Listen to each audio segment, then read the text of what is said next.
नमस्कार दोस्तों, स्वागत है आपका एक बार फिर से आपके इस फेवरेट यूट्यूब चैनल पर, जहां पर आपको हम किताबों की ऑडियो बुक प्रोवाइड करते हैं।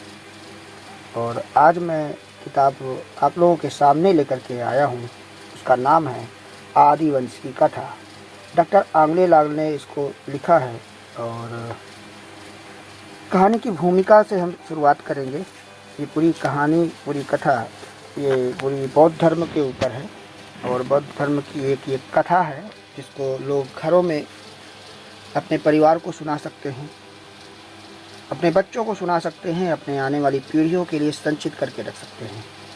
क्योंकि जो लाइट ऑफ एशिया महामानव गौतम बुद्ध हैं, उनकी कथाएं, उनके बारे में लोगों का ज्ञान धीमे धीमे कम होता चला जा रहा है।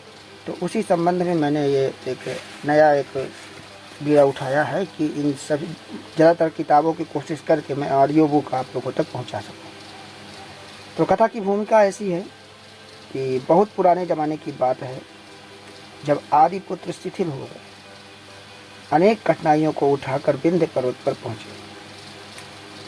वह एक शिला पर बैठकर गुनगुनाने लगे, इन विदेशी आर्यों को कितनी बार इन भुजाओं ने पछाड़ा है, किंतु आज की हार हमारी आपसी फूट है तथा हमारी ही कमियों के कारण हुई। ऐसा हमारा विश्वास है कि हम अपने परम पूज्य प्रातः स्मरणीय अमर ज्योति प्रज्ञा का ध्यान करना ही भूल गए हैं। देश का नायक होने के नाते आज यह मेरा परम कर्तव्य हो जाता है कि मैं अपनी अथक तपस्या द्वारा जब तक उस प्रज्ञा ज्योति को न पालूं, तब तक सतत तपस्या से संलग्न रहूं। ये सोचकर वे विंध्याचल पर्वत पर चिंतन करने लगे। तप में वर्षों चले गए। इधर आर्यों ने देश में अपना कब्जा बढ़ाना जारी रखा। अपने भक्त की अखंड तपस्या को देख अमर ज्योति प्रज्ञा का आसन हिल उठा। उसने कहा, हे आदिपुत्र, उठो, साहस को एकत्रित करो। अमर ज्योति प्रज्ञा तुम्हें इस देश की बागडोर संभालने की आज्ञा देती है। अपनी खोई हुई शक्ति का संचय करो, अपने बिगड़े हुए संगठन को संभालो। जाओ, अपनी भूली हुई आदिवंश की कथा को तमाम आदि भारतवासियों को सुनाओ, जिससे आदिपुत्र तुम्हारा तथा भारत के करोड़ों दीनहीन, शूद्रों और पिछड़े कहे जाने वाले आदि भारतवासियों का कल्याण होगा। इस कथा का पहला अध्याय शंबुक मुनि की कथा से है, जो इस तरह है। मुनि आदि पुत्र बोले सुनिए, हे आदि वीर संतान सभी, ऐसी मैं कथा कहूँ पावन जो दूर करे भवताप सभी। जिसके सुनने से मानव में चेतना नई छा जाती है, होते हैं दुख दूर सभी और दरिद्रता मिट जाती है। बच्चों मिलता ज्ञान, जवानों में बाल विक्रम आ जाता है। बच्चों मिलता ज्ञान, जवानों में बल विक्रम आ जाता है। नारी समाज में शूलशील, वृद्धों में सद्गुण छाता है। आदिवंश की कथा का यह पहला अध्याय शुरू हुआ। सज्जन सभी सुनिए, ध्यान लगाए। मुनि आदिपुत्र बोले कि अपनी प्रज्ञा या बुद्धि बल से मैं भारत के महान मुनि लोक चिंतक शंबुक की पुण्य कथा सुनाता हूँ, जिसको सुनकर आप सब लोग अपने पुराने इतिहास को जानेंगे, जिससे सब लोगों का कल्याण होगा। बहुत पुराने समय की बात है। विंध्य पर्वत के उत्तर में शैल पर्वत के समीप एक जलाशय था, जिसके किनारे एक विशाल वटवृक्ष था। उसी वृक्ष के नीचे आदिवासियों को संगठित करने के लिए मुनि शंबुक कठिन तपस्या कर रहे थे। मुनि शंबुक का अपना आश्रम उसी के समीप था। आश्रम का कार्यकाल भी संगठन के रूप को बढ़ाने वाला था।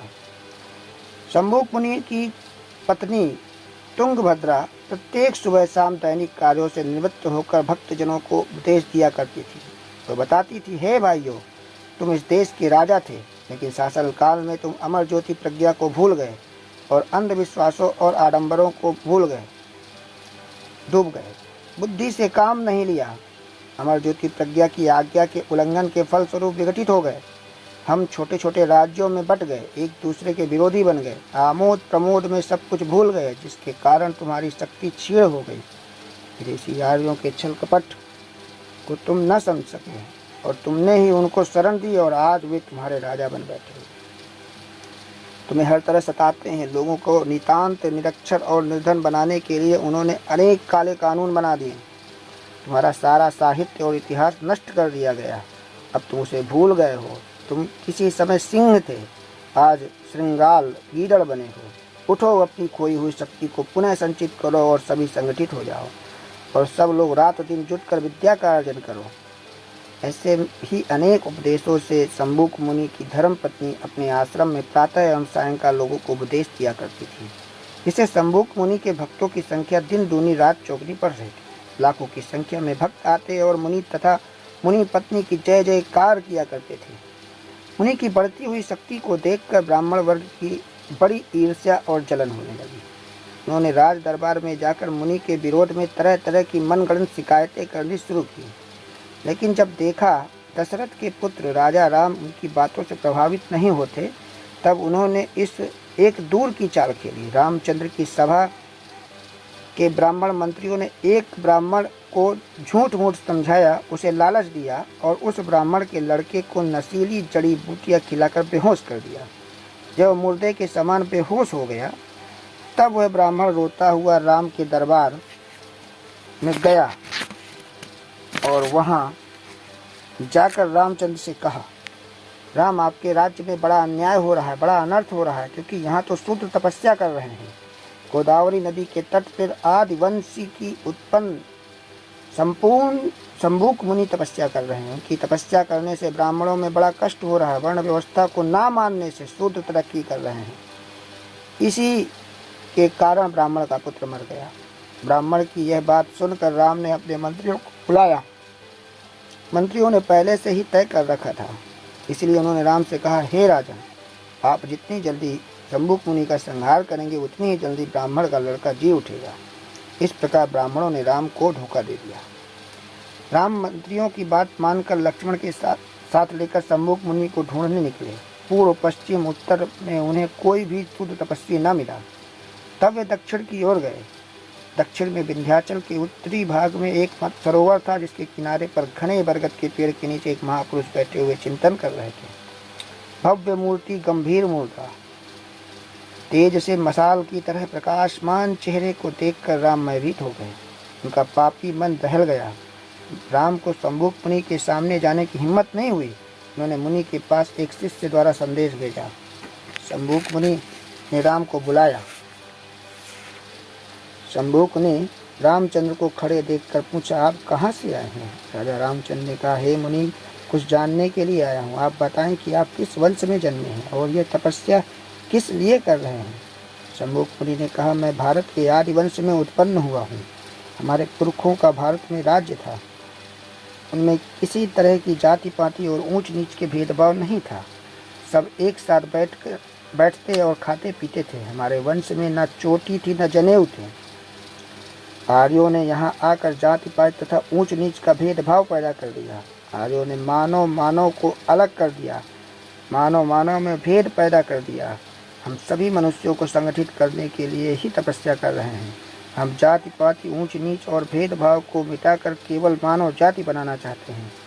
ये सब बातें सुनकर राम के होश उड़ गए। उन्होंने सोचा, कहीं थोड़े दिन शंबुक मुनि और जिंदा रहे तो यहाँ फिर आदिवासियों का ही राज होगा।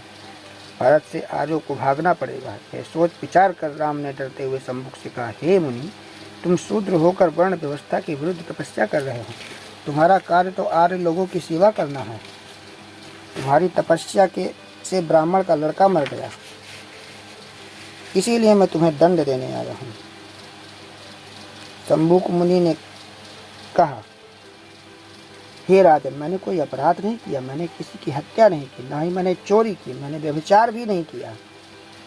मैं किसी के घर में आग नहीं लगाई, किसी का धन नहीं लूटा। हे राजन, मैंने सुना था कि आप न्याय करते हो। क्या यही आपका न्याय है? रामचंद्र जी ने कहा, हे तपस्वी, तुम्हारे ज्ञान के आगे मेरा मस्तक झुक रहा है। लेकिन ब्राह्मण मंत्रियों ने बताया कि तुम्हारे तपस्या करने से देश में पानी नहीं बरसा है, देश में अकाल पड़ गया। ब्राह्मणों को तुम्हारी तपस्या से बड़ा कष्ट हो रहा है। तुम्हारा ज्ञान नष्ट हो रहा है। उनका बेटा मर गया, इसीलिए मैं तुम्हें दंड देने आया हूँ। दोनों की इस बातचीत करने के समय मुनि की धर्मपत्नी तुंगभद्रा आ गई। उसने रामचंद्र से कहा, राजन, मेरे पति को क्षमा कर दीजिए। नारी को रोककर मुनि ने कहा, तुम वीर नारी हो, तुम किससे क्षमा मांगती हो? क्षमा की आवश्यकता नहीं। मैंने आर्यवंशियों वासियों को जगाया है। अन्यायी राजा से क्षमा मांगना अधर्म और पाप है। रामचंद्र, देर क्यों कर रहे हो? मैं अपने धर्म पर मिटने को तैयार हूँ। जैसे ही रामचंद्र ने मुनि को मारने के लिए तलवार निकाली, त्यों ही तुंगभद्रा सामने आकर रामचंद्र को डांट कर बोली, अन्यायी राजा, मेरे पति को मारने से पहले मेरा सिर गर्दन से अलग कर दे। चुप क्यों हो रहा? हाथ क्यों रुक गया? मेरे सामने मेरे पति पर तलवार चला, देखूं तेरी तलवार कैसे चलती है। रामचंद्र के होश उड़ गए, हाथ रुक गए। वह इधर उधर देखने लगा। वह वीर नारी से बोले, पतिव्रते, मैं स्वयं आर्य धर्म की रक्षा करने आया हूँ। शंभुक मुनि ने कहा, रामचंद्र, तुम झूठ कहते हो। तुम सत्य की नहीं, तुम पाप की पूजा करते हो। धर्म तो तुम में है ही नहीं।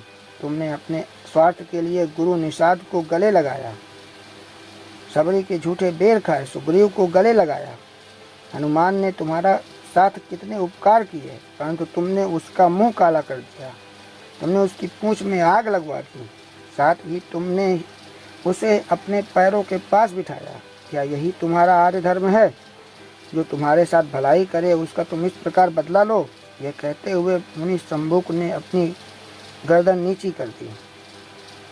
निर्दयी राम ने चमकती हुई तलवार से उस आदिवासी भारत रत्न शंभुक मुनि का वध कर दिया। तुंगभद्रा बेहोश हो गई। होश में आने पर उसने रामचंद्र को शाप दिया, हे राजन, तुमने जिस प्रकार मेरे पति का से मेरा विच्छोह किया, वैसे ही तुम्हारी पत्नी विच्छोह होगा। जाओ, मेरे पति को मारकर जीवन में घड़ी भर भी चैन न पाओगे। द्विज लोग भले ही तुम्हें भगवान या अवतार मान ले, किंतु भारत के आदिवासी तुम्हें हत्यारा ही कहेंगे। लोग जानते हैं कि रामचंद्र को जीवन भर चैन नहीं मिला, उसका उसकी पत्नी से विच्छोह हो गया। इस प्रकार शंभुक मुनि ने भारत में आदिवासियों की मर्यादा को अपने प्राण देकर भी कायम रखा है। इसीलिए जो इस अध्याय को ध्यानपूर्वक मन करेगा, वह भव बंधन से मुक्त हो जाएगा, बुद्धि तथा ज्ञान प्राप्त करेगा। इस प्रकार आदिवंश की कथा का प्रथम अध्याय समाप्त हुआ। अध्याय प्रथम पावन कृति का अवसान यहाँ से होता है। सुनने से धन संतान बढ़े, आलसी का सब कुछ खोता है। युग पुरुष शंभुक की जय, महान क्रांतिकारी की जय, सच्चे बोल भारती की जय।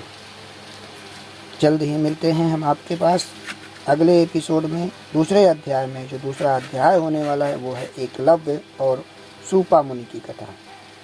तो दोस्तों, बने रहिए चैनल पर और सुनते रहिए आदिवंश की कथा। धन्यवाद।